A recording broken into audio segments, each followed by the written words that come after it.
Viernes de la quinta semana de Cuaresma. Lectura del Santo Evangelio según San Juan. En aquel tiempo los judíos agarraron piedras para apedrear a Jesús. Él les replicó: Os he hecho ver muchas obras buenas por encargo de mi Padre. ¿Por cuál de ellas me apedreáis? Los judíos le contestaron: No te apedreamos por una obra buena, sino por una blasfemia, porque tú, siendo un hombre, te haces Dios. Jesús les replicó: ¿No está escrito en vuestra ley, yo os digo, sois dioses? Si la Escritura llama dioses a aquellos a quienes vino la palabra de Dios, y no puede fallar la Escritura, a quien el Padre consagró y envió al mundo, decís vosotros blasfemas, porque he dicho soy hijo de Dios. Si no hago las obras de mi Padre, no me creáis. Pero si las hago, aunque no me creáis a mí, creed a las obras, para que comprendáis y sepáis que el Padre está en mí y yo en el Padre. Intentaron de nuevo detenerlo, pero se les escabulló de las manos. Se marchó de nuevo al otro lado del Jordán, al lugar donde antes había bautizado Juan, y se quedó allí. Muchos acudieron a él y decían: Juan no hizo ningún signo, pero todo lo que Juan dijo de éste era verdad. Y muchos creyeron en él allí. Palabra del Señor. Para saber por qué los judíos agarraron piedras para lapidarlo, conviene saber qué había ocurrido antes. Los judíos estaban divididos a causa de lo que Jesús decía. Había fundamentalmente dos bandos. Unos decían que estaba endemoniado o loco y que no había que escucharlo. Otros decían que era imposible que uno que decía lo que decía y que abriera los ojos de los ciegos no podía ser por acción demoníaca. O sea, las obras que el Señor cumplía eran también motivos de discusión. Entre tanto, llega la fiesta de la dedicación. Estamos en Jerusalén, es invierno.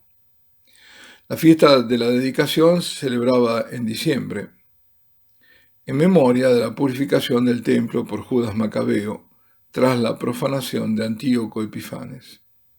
Y también se llamaba fiesta de las luces, porque de noche se hacían grandes luminarias. Fue en una ocasión de esas que Jesús había dicho: Yo soy la luz del mundo. El que me siga no caminará en la oscuridad, sino que tendrá la luz de la vida.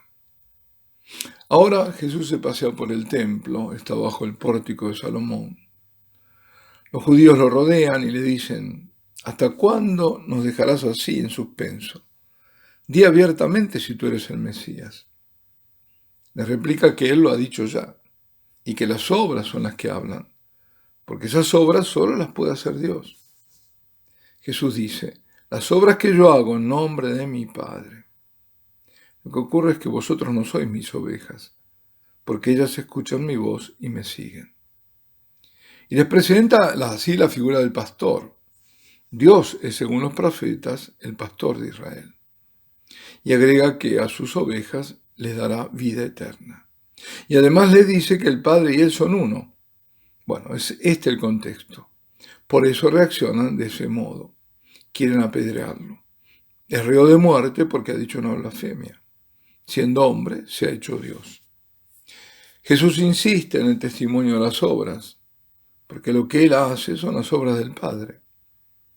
Aunque no me creáis a mí, creed a las obras, para que comprendáis y sepáis que el Padre está en mí y yo en el Padre. Enseguecidos siguen en su intento para matarlo, pero Jesús se les escabulle. No había llegado aún la hora, su hora. Deja Jerusalén, volverá cuando sí sea la hora, porque su sacrificio es voluntario. En todo momento Jesús, y lo vemos, posee el dominio de los acontecimientos. Él irá voluntariamente a la muerte para cumplir con la voluntad del Padre. Pues ahora que quieren apedrearlo, decide marcharse al otro lado del Jordán. Y dice la Escritura: muchos acudieron a él. Eran las ovejas que van a donde el pastor, porque han conocido su voz y creen en él. Jesús es nuestro pastor y por eso cuando se intenta falsear su voz, las ovejas se dan cuenta. Esa no es su voz, eso no es del Señor, es contrario a la fe. O bien es contrario a las enseñanzas de la moral. Es lo que se llama sensus fidelium, o a veces sensus fidei fidelium, sentido que tiene la fe, los fieles. Bueno, dicho todo esto, ahora otra cosa. Quiero referirme a una noticia que ha inquietado a muchos. Uno de los artículos está así titulado: El Papa Francisco no considera a la Virgen como corredentora. Y yendo al sitio del Vaticano se encuentra la catequesis 27 de este pasado miércoles 24 de marzo. Lleva como título Rezar en comunión con María. La parte en cuestión es textualmente la siguiente: Jesús extendió la maternidad de María a toda la Iglesia cuando se la encomendó al discípulo amado poco antes de morir en la cruz. Desde ese momento todos nosotros estamos colocados bajo su manto, como se ve en ciertos frescos y cuadros medievales. También la primera antífona latina, Sub tuum presidium fugimus, que es bajo tu amparo nos acogemos, Santa Dei Genetrix, Santa Madre de Dios.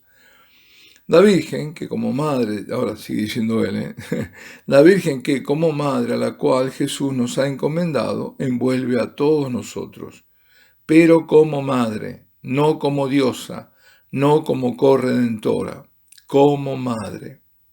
Es verdad que la piedad cristiana siempre le da bonitos títulos, como un hijo a la madre. Cuántas cosas bonitas dice un hijo a la madre a la que quiere. Pero estemos atentos, las cosas bonitas que la Iglesia y los santos dicen de María no quita nada a la unicidad redentora de Cristo. Él es el único redentor. Son expresiones de amor como la de un hijo a su madre, algunas veces exageradas. Bueno, esto fue lo que dijo. Estas apreciaciones se agregan a otras anteriores, porque ya el 3 de abril del año pasado, el Viernes Santo, había dicho en homilía, y este es el título que recibió de Jesús, de madre, ¿no? Justo ahí, en el momento de la cruz. No la nombró primer ministro ni le dio títulos de funcionalidad, solo madre. Y luego los Hechos de los Apóstoles la muestran en oración con los apóstoles como una madre. Nuestra Señora no quiso quitarle ningún título a Jesús. Recibió el don de ser su madre y el deber de acompañarnos como madre, de ser nuestra madre. No pidió para sí misma ser cuasi redentora o una corredentora, no. El Redentor es uno solo y este título no se duplica, solo discípula y madre. Y antes, el 12 de diciembre, día de Nuestra Señora de Guadalupe, del año 2019, había dicho: fiel a su maestro, que su hijo, el único redentor, jamás quiso para sí tomar algo de su hijo. Jamás se presentó como corredentora, no, discípula. Cuando nos vengan con historias de que había que declararla esto o hacer este otro dogma o esto, no nos perdamos en tonteras. Bueno, nosotros decimos tonteras a los que dicen tonterías, ¿no? Tonteras lo mismo. María es mujer, es Nuestra Señora. María es madre de su Hijo y de la Santa Madre Iglesia jerárquica, y María es mestiza, mujer de nuestros pueblos, pero que mestizó a Dios. Bueno, dejémonos de mestiza. Pero vemos que hay una reiteración en decir que no es corredentora, que es madre y que es discípula. Eso es digamos, pero además insistiendo que no es corredentora. Ahora, la pregunta es, ¿por qué esa negativa que parece definitiva, pero que no hay que confundir con un acto magisterial definitivo, porque no lo es? Digo, ¿por qué cuando, por ejemplo, Juan Pablo II en varias ocasiones habló de María como corredentora? Y algunas de esas veces están citadas justamente en el artículo de Infocatólica de ayer, 25 de marzo. Bueno, ciertamente es una pregunta, ¿no?, válida que uno se hace. Ahora, ciertamente que lo dicho por Francisco está en línea con otras apreciaciones suyas. El 20 de diciembre de 2013 en Santa Marta, en homilía dijo a propósito de la Virgen al pie de la cruz: Estas son las palabras. Era silenciosa, pero dentro de su corazón cuántas cosas le decía el Señor. Tuvo aquel día esto y aquello que hemos leído. Me dijiste que sería grande, me habías dicho que le habrías dado el trono a David, su padre, que habría reinado para siempre, y ahora lo veo ahí. La Virgen era humana, y quizás tenía ganas de decir, mentiras, he sido engañada. Y esto lo repitió el 25 de mayo de 2015, siempre en Santa Marta, en el encuentro con los niños enfermos, a propósito del misterio del dolor, cuando dijo, muchas veces pienso en la Virgen, cuando le dieron el cuerpo muerto de su hijo, todo herido, escupido, sangriento, sucio. ¿Y qué hizo la Virgen? Sáquenlo. No, lo abrazó, lo acarició. Aunque la Virgen no entendía, porque ella en aquel momento recordó lo que le había dicho el ángel. Él será rey, será grande, será profeta. Y dentro de ella, seguramente, con aquel cuerpo herido que tenía entre los brazos, con tanto sufrimiento antes de morir, dentro de sí seguramente habría tenido ganas de decirle al ángel, mentiroso, yo fui engañada. Tampoco ella tenía respuestas. Ahí terminó la cita. O sea, diciendo que ella era humana, si por humano se entiende igual a nosotros, entonces sí, sería probable que tuviera una reacción de haber sido engañada. Yo digo, estoy siguiendo la línea de pensamiento, pero si nos atenemos a la verdad de fe, que por supuesto la Virgen es humana, pero de la nueva humanidad, recreada por Dios en el sentido de haber sido concebida sin el pecado original, y no habiendo ella pecado, entonces hay una distancia inconmensurable, inmensa, entre María y cualquiera de nosotros. Por eso, si se la ve como nosotros, es posible, sí, entonces sí, como nosotros, conjeturar que la Santísima Virgen no sería la mujer de fe, como sin embargo siempre la presentó la Iglesia, lo que no puede tomarse como exageración de amor filial, como tampoco ninguno de sus títulos o prerrogativas. Madre de Dios, le viene el dogma del concilio de Éfeso, siempre virgen, reconocido por todos los padres de la Iglesia, reconfirmado por el concilio de Letrán, Inmaculada, el dogma de 1854, etcétera, etcétera. Entonces, claro, no hubiera tenido, si ella es como cualquiera, no hubiera tenido nada que ofrecer en la cruz, sino su rebeldía o su desencanto o su desengaño, bueno, como se lo quiera poner. Pero la Santísima Virgen, según se ha enseñado siempre, y según lo relata el Evangelio, ella había cosas que no entendía, sí, pero las guardaba en su corazón, y no se rebeló nunca la esclava del Señor. Por otra parte, es importante aclarar que corredención no es redención, no. Corredención es cooperación en la redención, realizada, sí, por el único redentor del género humano, uno solo, Jesucristo, como lo dice Francisco.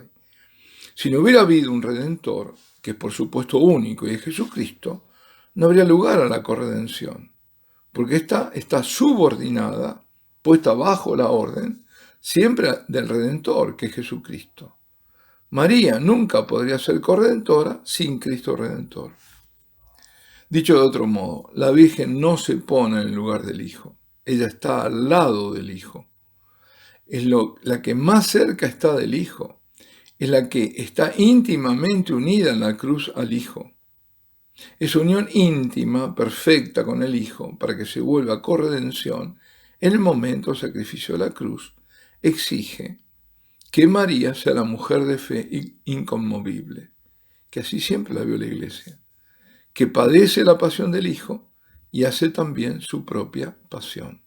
O sea, en ese momento de la cruz, la Santísima Virgen ofrece su sacrificio al Padre, ofreciéndose ella con el Hijo al mismo tiempo que entrega al Hijo de sus entrañas a Dios.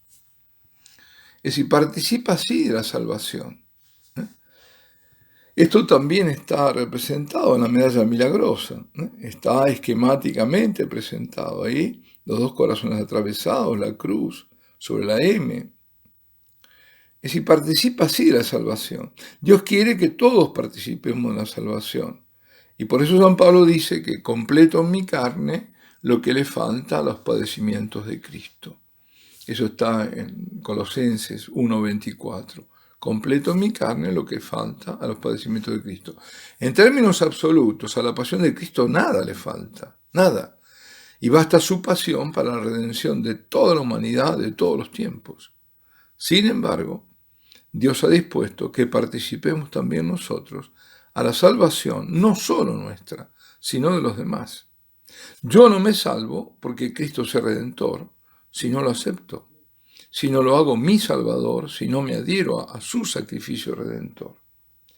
Un sacerdote que da la absolución a un penitente está haciendo una obra de corredención, está cooperando a la salvación de esa alma.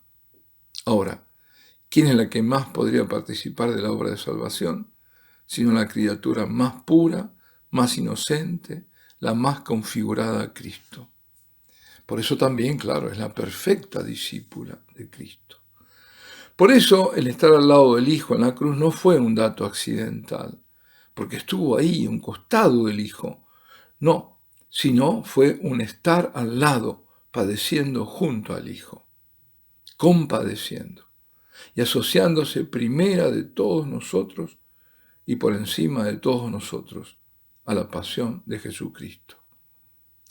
La maternidad universal de María es también parte importante de su corredención, porque es la maternidad concedida por el Hijo y aceptada por la Madre en el momento de mayor dolor, en el culmen de la pasión. Y si Él la llama mujer, al decirle mujer, ahí tienes a tu Hijo, es porque será revelada por San Juan como el gran signo, como la mujer, vestida de sol y con la luna bajo sus pies y una corona de 2 estrellas, que está encinta y sufre los dolores de parto. Sí, es ella, que los dolores que no padeció en el parto virginal del Hijo, los sufre al gestarnos a nosotros como hijos suyos. Y ese dolor es de corredención. Esa maternidad es para nuestra salvación. Y para terminar, San Juan Pablo II, después de su audiencia general del 8 de septiembre de 1982, en ocasión del saludo a los enfermos, dijo: María, aunque concebida y nacida sin mancha de pecado, participó de una manera maravillosa en los sufrimientos de su divino Hijo, para poder ser la corredentora de la humanidad. Bueno, alabado sea Jesucristo y Ave María Purísima. Y la bendición de Dios Todopoderoso, Padre, Hijo y Espíritu Santo, descienda sobre vosotros y permanezca para siempre.